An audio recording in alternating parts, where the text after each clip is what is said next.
evening, everyone. Today is Monday, December 20th, 2010. If you could all please rise for the Pledge of Allegiance. Thank you. Pledge allegiance to the flag of the United States of America, to the republic for which it stands, one nation, under God, indivisible, with liberty and justice for all. And before I ask to officially start the meeting, I would ask, Elmhurst lost a very dear public works worker at the beginning of the month. R.J. Lash, 46 years old, father of a young daughter, 5 years old, involved in a motor vehicle accident earlier this month. And he was a 12-year employee for our city. And at this time, I ask for a moment of silent prayer.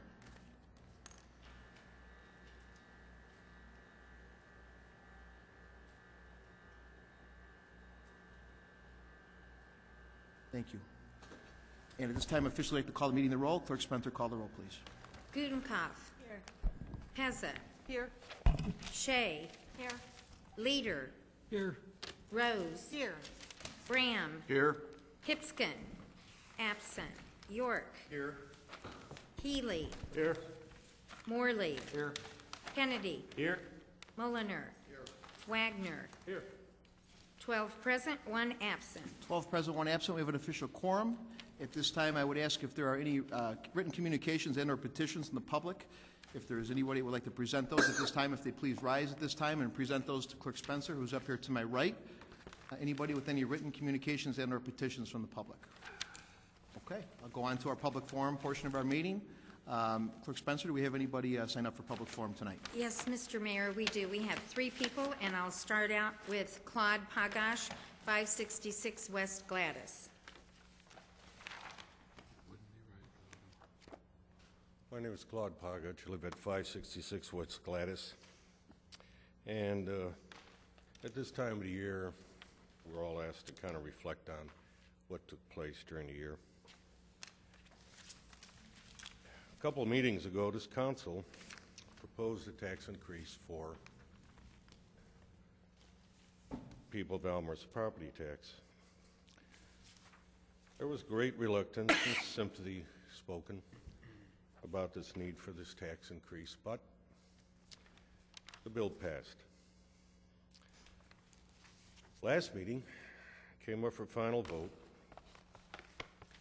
and it was passed. People of Elmhurst will have an increase in property tax. Basic statement was that the city needed the money to function. Sales tax didn't come in, this didn't come in. So one solid basis of income was property tax. The one thing I found rather unusual about that meeting was the simple fact that at that same meeting, without hesitation, this city had a group of individuals come in to start harping about another parking garage. We had difficulty with the first one. It was presented as something for the residents. At least with this parking garage, residents weren't even considered. Retail, offices, parking for Metro. At least we got the truth out of this one. But it really made me consider the last couple of weeks that I had aldermen say they really didn't want to vote for a property increase, that there was a need for funds for this city to run and function. And then they have the same night somebody come along and say we got to build another parking garage. Well, what are we doing? We increasing the property taxes because we need money to run the city, or are we increasing property taxes because we want to build another parking garage, or we want to build another fire station, whatever? I'll remember this year, and I'll remember this date for the simple reason I don't mind paying for service for me because I pay for them all. But I'm tired of getting talked into real estate deals where if they don't come true, I'm stuck with paying for it. And I really wish the aldermen would consider the fact they're the residents of this town, not ideas of parking garages. Since you do have a flooding problem, that's going to cost me a ton of money. And for the few aldermen that do take the case of the public, I appreciate what they do. But don't sell me a tax increase and on the same night come to me and say you want to build another parking garage. Thank you, Claude. Next, we have Tamara Brenner, 137 North Caroline Avenue.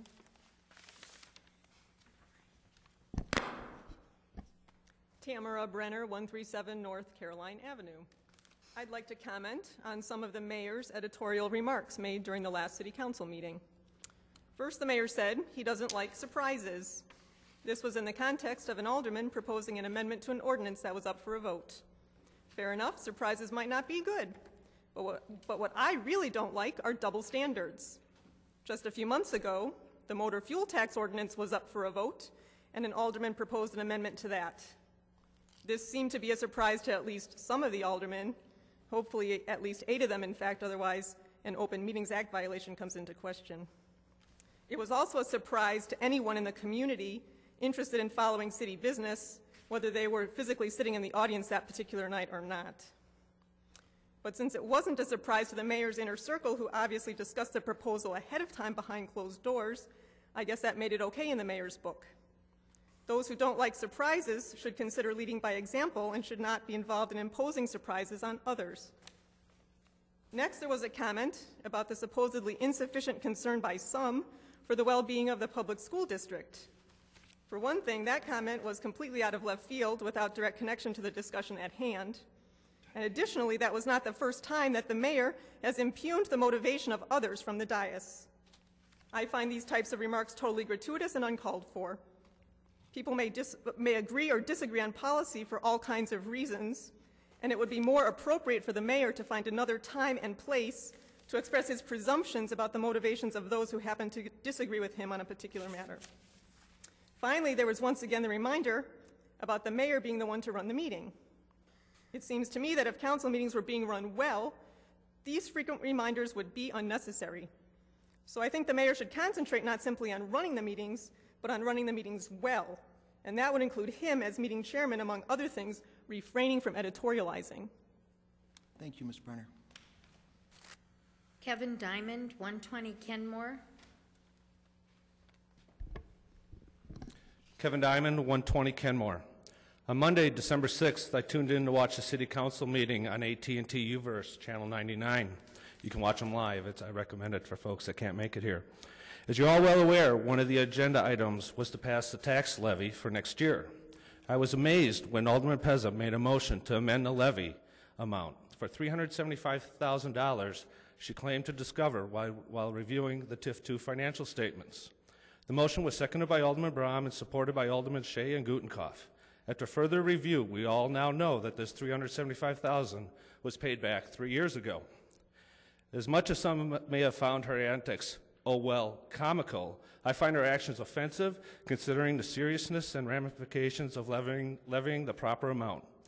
As co-chairman of last year's Financial Task Force, I'm very aware of the balancing act involved in determining the proper amount to levy to maintain city services while being sensitive to taxpayers' pocketbooks.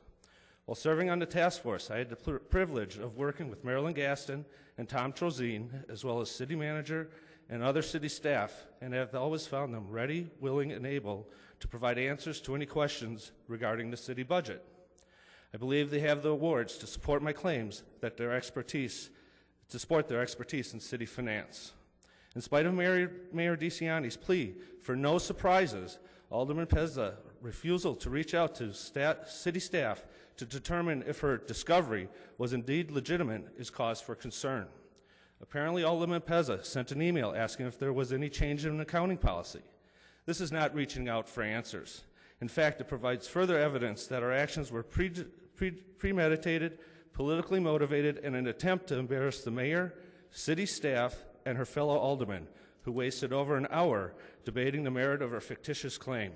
Quite frankly, I believe she owes all of you an apology. To give you an idea how easily Alderman Pezza could have gotten an answer to a question, I went to the city website and was able to easily locate the TIF2 financial statement she referenced. But reading the additional information and report, I discovered it clearly states that yes, there was a $375,000 loan between TIF 2 and the Working Cash Fund, and it was paid off during fiscal year 2006 and 2007. Generally, I do not publicly criticize elected officials or individuals who take time to volunteer for public office, because it's people like you that make this community great. But the stunt that Alderman Pezza pulled last meeting contributes to a culture of distrust and dysfunction that easily could have been avoided. I recommend that all elected officials follow the mayor's request to ask city staff for help when an issue is unclear. Further attempts at grandstanding and 11th hour surprises only slow down the process and exposes you to the possibility of making a fool out of yourself. Thank you. Thank you, Mr. Diamond. Mr. Mayor, that concludes public forum as far as people that signed in for tonight. Thank you, Clerk Spencer. I'll now go on to the consent agenda. If there's anybody has any questions or might want to vote no on any particular item at this time, please speak up and we will pull those items from the consent agenda. Alderman Mulliner. Item D, please. Item D. Anybody else? All right. Hearing none, I would ask for a motion and a second to approve the contents of the consent agenda, less item D. Alderman Morley with a motion, Alderman Wagner with a second. And Clerk Spencer, if you can please call the roll, please. Morley. Aye. Wagner. Aye. Gutenkopf. Aye. Pezza. Aye. Shea. Aye. Leader. Aye. Rose. Aye. Graham. Aye. Hipskin. Aye. York. Aye. Healy. Aye. Kennedy. Aye. Mulliner. 13 ayes, 0 nays. 13 ayes, 0 nays. The consent agenda passes in its entirety, less item D. And at this time, I'd ask Clerk Spencer to read the recommendation on item D, please. This is an appointment to the Library Board, John Morrissey. With the advice and consent, I will appoint John Morrissey, replacing David J. Dyer, to the Board of Trustees of the Elmhurst Public Library for a term to expire on July 1, 2013. Respectfully submitted, Peter P. DeCiani, III, Mayor. And before I ask for a motion in a second to put this particular referral on the, or appointment on the floor, I would just like to say that Mr. Morrissey has been a longtime resident of Elmhurst, a very, very fine gentleman, has served our town well, a veteran.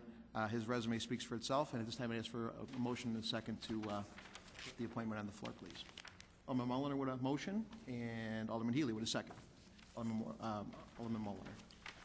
Yeah, I pulled this because of the fact that I have not a concern about the individual who's being appointed, but about the individual who's actually leaving the board. David's been a member of the library board for 25 years, and we're in a period of time right now where we're about to transition a number of different things. As an example, the head librarian is going to be retiring in June. Our city manager is going to be retiring. And I know David still has an interest in providing some additional support to the public library. And I'm concerned about removing somebody at this time who has the expertise and the experience that David has. He was instrumental in bringing in Marilyn when she came in. She's been a tremendous asset to this community. He was instrumental in assisting on moving forward the new library construction. He's been instrumental in bringing in additional funds to the library from donors. So I'm very concerned about us removing somebody who's been a long-serving member. Nothing at all against the gentleman who's going to be appointed. I think he'd do a wonderful job, but I think we need, at this point, an opportunity to allow David to serve through this next term in order to provide that transition when we get this new librarian in to help to provide a historical view of what's going on at the library. All righty, thank you. Any other discussion? Alderman Rose? Well, I suppose I share some of Alderman Mulliner's concerns. I always think, you know, if you look at organizational theory, a healthy organization has got folks who've been there for a while, for some senior folks, not having to do with age, some folks who've been there kind of midterm, and then newcomers, and I think that's a really healthy organization. I think if you have an organization that has everyone who's been there for 25 years, you got a stagnated group. If you have an organization that only has new people, you have a formula or it may be interesting, but it can be a bit chaotic. So I do share some of that concern about removing someone, especially who still wants to serve, and losing that expertise. So I would say that I do share some of Alderman Mulliner's concern about that. Very good. Alderman Gutenkopf. Yes, thank you, Mr. Mayor. I suppose I really just have a question. I'm wondering why, if a board member would like to continue serving, replacement would be chosen instead. Well, the commissions are served on terms, basically, and City Treasurer Dyer has served on actually I appointed to Mr. Dyer on multiple boards, police and fire, so he's serving the city council.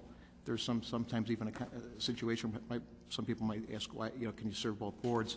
I would like, more importantly, to give somebody a chance to serve.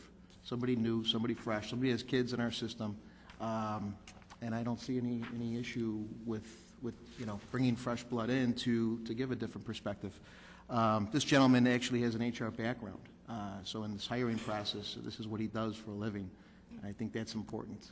So everybody brings talents, but Mr. Dyer's done a great job. I actually, after this was done, I was going to commend him for all of his service. He's got a lot going on. I think it's just time for some fresh ideas, fresh blood, and again, somebody with an HR background in this recruitment process, I think, would be important. Anybody else? Alderman Pezza. Thank you. I guess I just have two questions. Number one, is Mr. Dyer looking to stay on? And I guess the second question is, as far as Mrs. Boria, the director of the library, how long is that process supposed to be as far as her leaving? And do we know the current board that sits there now, are they already guiding toward the new library director? How long is that process supposed to be? Right. From what I understand, they are in the process of starting the search. They haven't started it yet, so this would be a perfect time to do this. I believe Maryland serves until, City Manager Borscher, can you help me out with that? Spring? Is it June, July? I'm not certain of a specific date, but I believe it's June in 2011 she'll be leaving. So timing is I think would be key here, because this process has not started yet. And again, this gentleman has an HR background. This is what he does professionally. So, and I think if you look at his resume, his serving the country, his serving our community, I don't think is unquestionable. Anybody else? Alderman Brown. Thank you, Mr. Mayor. I share some of the same concerns that Alderman Mulliner has already mentioned. I think that the library will be soon to be in a transition period, and it was actually just mentioned by you, Mr. Mayor, of the various boards or committees that City Treasurer Dyer is on. At least I have not heard any feedback up until this point that his current appointments on other boards or committees are interfering with the library board, or likewise the other way around. He does show a concern, from what I understand, has reapplied for this position on the commission as well, which by our code he is allowed to do. In essence, I guess I do agree with Alderman Mulliner that the current applicant that you, Mayor, are recommending seems to be qualified and seems to want to be appointed. But I'm in conflict on, Mr. Dyer already serving, already has put in some time, does have that background. As we all know, as aldermen, we have elections every 2 years for that particular reason. So we have new blood and potentially keep some senior blood there as well. And I think in this case, even though this individual seems to have those qualifications and want this position, I'm a little bit concerned of switching at this point and not reappointing City Treasurer Dyer to this position. All righty. Alderman Morley. I just asked for clarification from the chair, Mr. Chair. since this is your request. How long is the term? I think you said 4 years. And when is Mr. Dyer's term up? Let's see here. Let me look at my backup here. 1 second.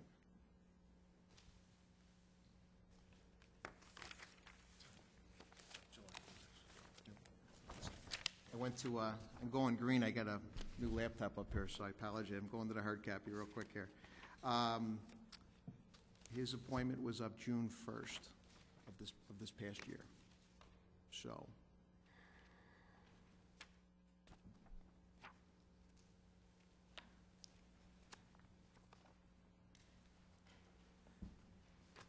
Are there any?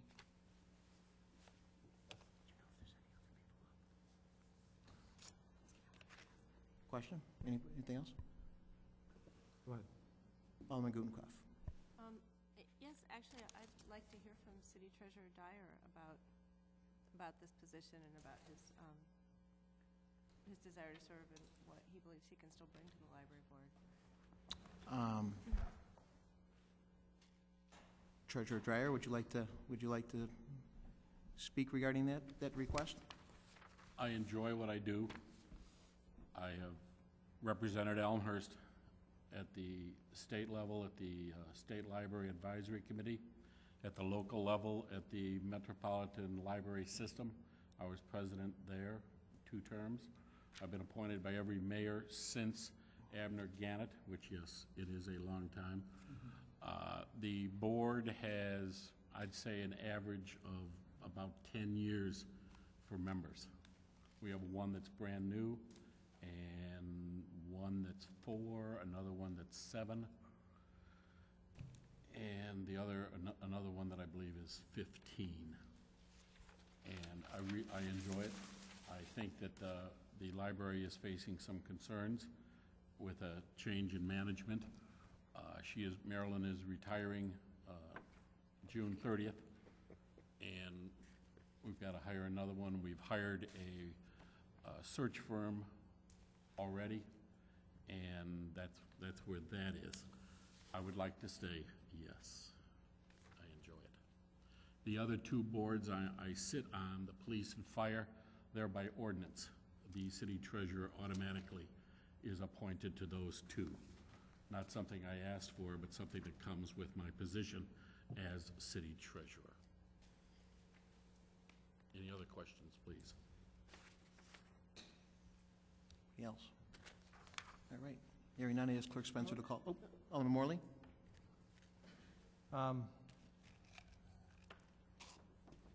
Quite honestly, I'd like more time to consider this. And I'd like to make a motion to postpone to date certain, which would be our next scheduled meeting. Whatever that is, January 1st Monday in January. January 3rd, I believe it is. Okay, we have a second on the postponement by Alderman York. So we'll go ahead and postpone till next meeting is for further review. You have to call. Need a vote? Oh, we can do that by voice vote. All in favor of postponing till the next meeting, please say aye. Aye. Anybody opposed? Okay, we're postponing the appointment till next meeting. And on to reports and recommendations of appointed elected officials. We have a gentleman here tonight who will be appointed to the 5th Ward. And before I ask him to come up to the pulpit up there for a swearing in, I would just like to make a couple comments about this fine man. I've known Scott Levin for probably 10 years or so. We served, I first met Scott in the Chamber of Commerce Board of Directors, where we both served together and kind of came up the ranks. Scott was eventually the president of the Chamber of Commerce and did a fine job. We both have, I think, a lot in common, similar ideals. He is definitely a community guy that cares about this community. He's got little children, so I call that skin in the game. I think that's important.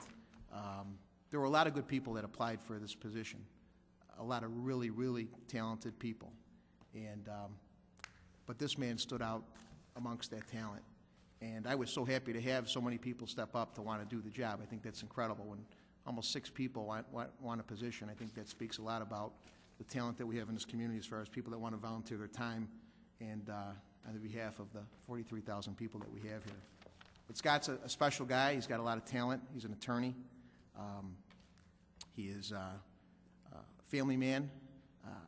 He's got a great wife, and she supports him well with this endeavor. Kids are beautiful, and again, just you can't ask for a better guy that has, I think, great ideals for the community. So before I swear this gentleman in, I think we have to actually vote on his appointment. And I would ask for a motion and a second at this time to do that. Approve it. Alderman Morley with a motion, Alderman Healy with a second, and Clerk Spencer. Oh, do a little discussion. No, I just wonder if there's any discussion. Any discussion? Clerk Spencer, if you could please call the roll. Morley. Aye. Healy. Aye.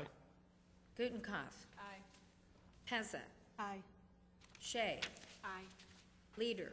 Aye. Rose. Aye. Brand. Aye. Hipskin. Aye. York. Aye. Kennedy. Aye. Mulliner. Aye. Wagner. Aye. 13 ayes, 0 nays. 13 ayes, 0 nays. It's unanimous. Mr. Levin has got the official appointment of the City Council, and I applaud the council for that appointment.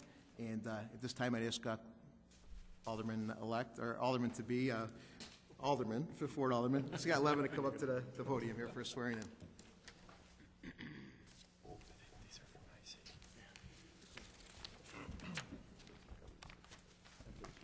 It's not official until he takes the oath, so now we're going to make it official. Bear with me. All right. Scott, if you could please raise your right hand and repeat after me.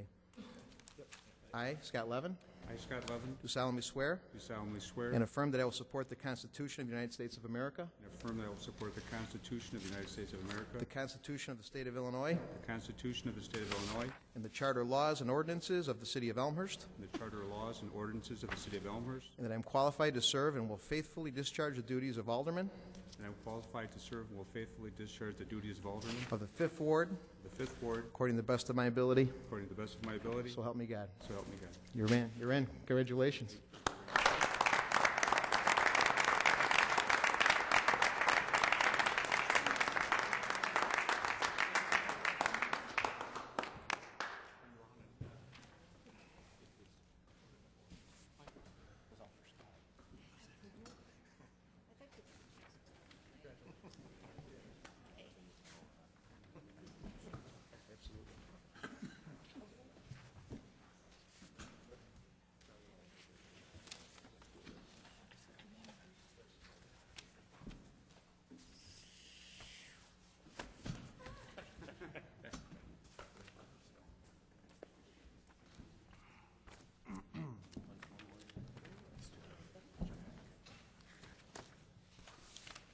Ladies and gentlemen, for the first time here at City Hall, we have a new alderman, Mr. Scott Levin, Alderman of the Fifth Ward. Let's give him a round of applause. Thank you, Alderman.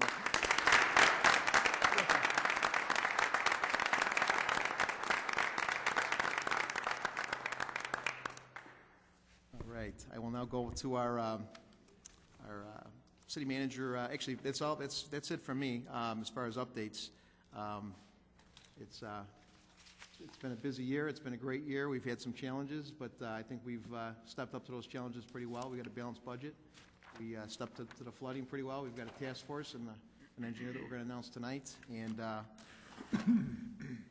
not easy in our first term for many of us, but we keep our chin up and we keep on going. So having said that, I'd ask the city manager to give his report on stormwater, please. Thank you, Mr. Mayor. Some focus of the city of Elmhurst has been diverted to street salting and snow removal and snow control for the winter season, but we do also remain focused on stormwater matters and sanitary sewer management matters. We had the 5th public information sharing session last week with Commonwealth Edison, so those 4 programs on city systems and 1 on Commonwealth Edison system has been completed. All that information is available on the city website for review, PowerPoints, as well as the video of the information meeting. The Technical Review Committee, comprising of 5 administrative officials, 2 elected, 3 appointed, have been reviewing the proposals that have been received to provide consulting services to the city of Elmhurst.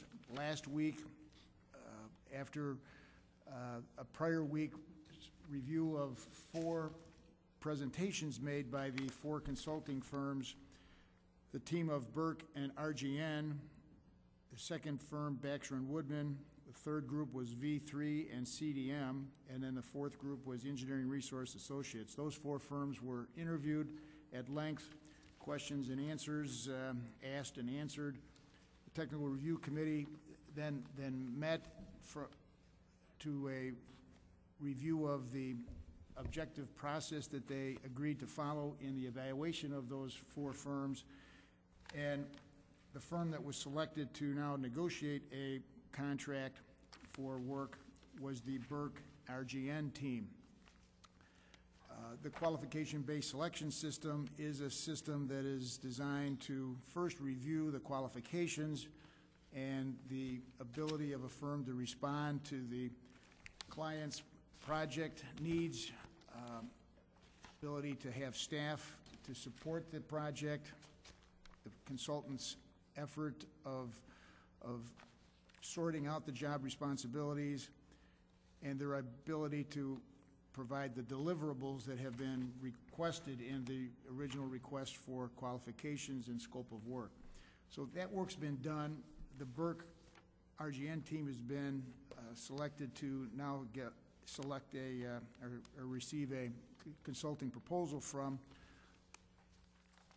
That will be solicited over the next couple of weeks. We would anticipate, upon receipt of that, review of that, if it's complete, if it's acceptable, it will then be forwarded to the Public Works and Buildings Committee, potentially for the January 10th Public Works Committee meeting, and then from the committee, their review, their evaluation, then it will come on to the full City Council. The 2 elected individuals on the Technical Review Committee are Mayor DeCiani and the Chairman of the Public Works Committee, Mr. Kennedy, Alderman Kennedy. And I would ask Alderman Kennedy to expound on that process, if appropriate.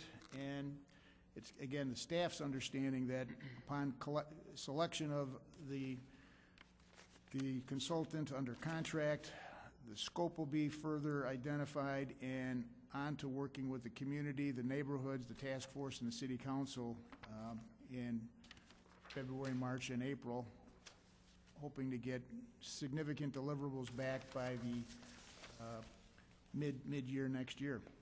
Mr. Kennedy? Okay. Thank you, City Manager Borchert. I just wanted to first thank Assistant City Manager Kopp for leading us through the process. Going through it and making the selection, it was a very objective process. So we started off, we identified 5 people for the team. City Manager Borchert's already highlighted that. We started with creating an RFQ that was led by Assistant City Manager Kopp and the rest of the city staff to identify what was required by any of the firms that were going to come in and ultimately present to us their capabilities in the hopeful selection in the process. So that was created on September 24th. That went out, and I think we gave the firms a couple of weeks to come back to us. We had 6 firms come back.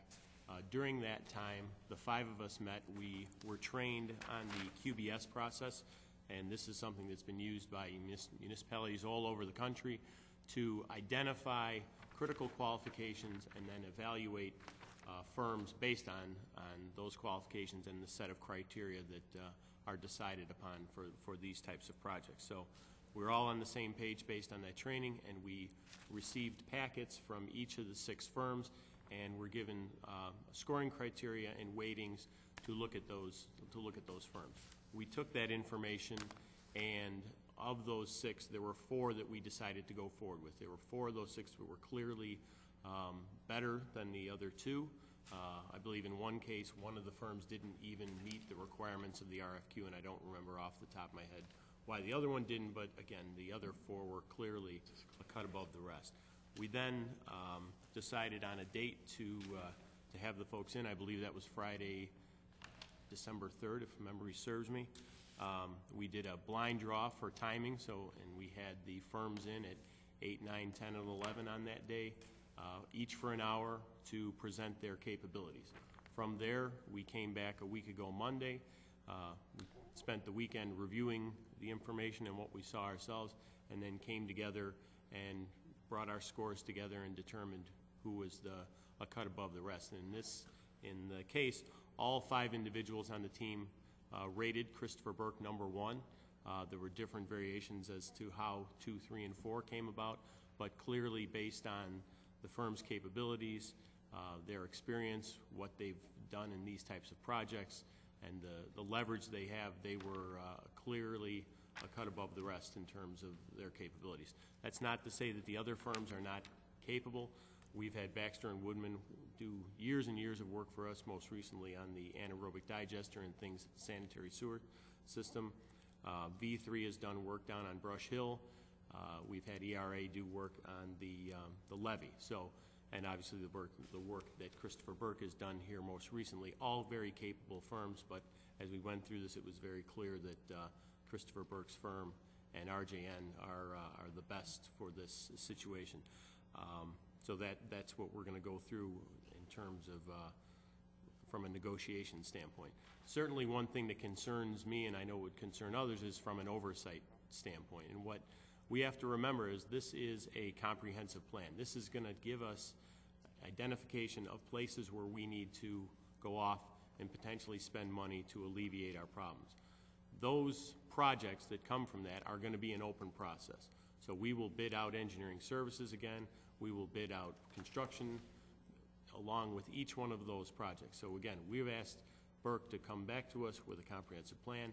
They'll do that over the next 5 to 7 months, depending on what we all decide upon is the scope of that effort in terms of how do we want to build our city. Do we want to build it for the 10-year storm, the 50-year storm, the 100-year storm?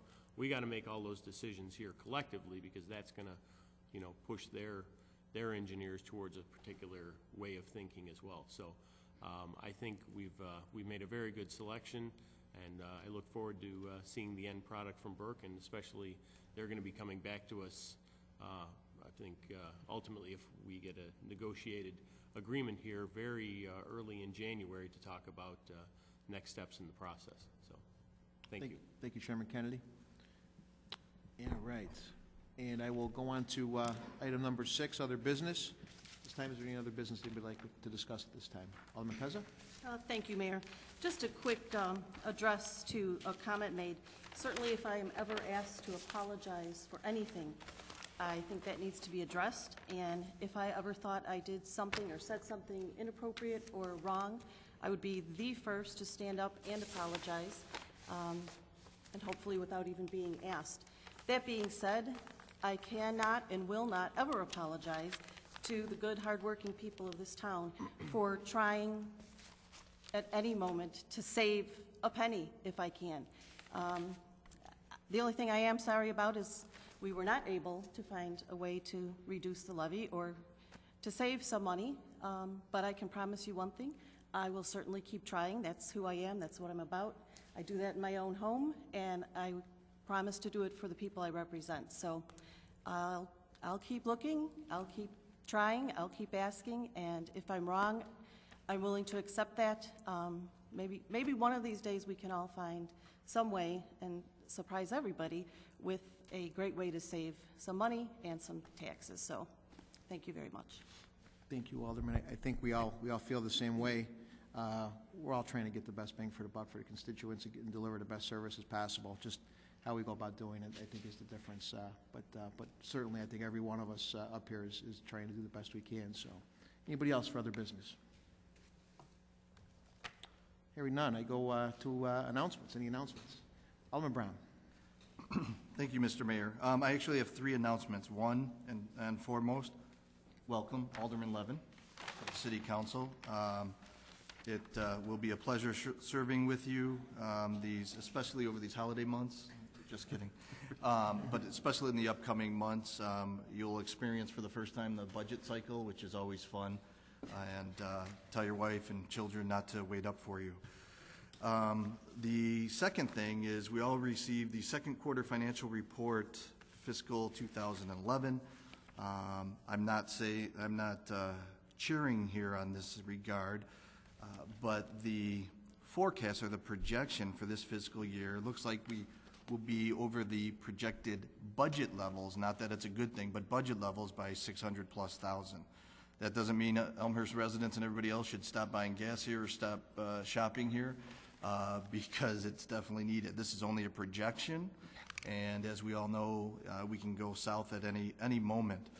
But it's good to know that we're at least meeting, well, it's predicted or projected that we're at least meeting what our budget states we should meet, and possibly surpassing that amount, which is under 2-3 years ago what we brought in revenue-wise. So we're not out of the woods, not even compared to previous years, but on par for what we did last year from a revenue standpoint. And the third and final thing I want to just announce with not many details, but Alderman Rose and myself will be working together to have a Third Ward Town Hall or meeting in the new year of 2011, sometime in the first quarter. Date and place will be determined and will be announced shortly. Thank you. Thank you. Any other announcements? Clerk Spencer. Yes, thank you, Mr. Mayor. I have an announcement from the administration clerk's office / clerk's office. There will be no, for the council, there will be no packets on Thursday, December 23rd, 2010, and there will be no committee meetings on Monday, December 27th, 2010. And have a safe and happy holiday season, everyone. Thank you, Clerk Spencer. Anybody else? Hearing none, I'd ask for a motion to adjourn now. Alderman Levin, would you like to make the motion? I'm ready. So moved. Alderman Levin with his first motion, and a second by Alderman Wagner. All in favor, say aye. Aye. We're adjourned. God bless everybody. Merry Christmas.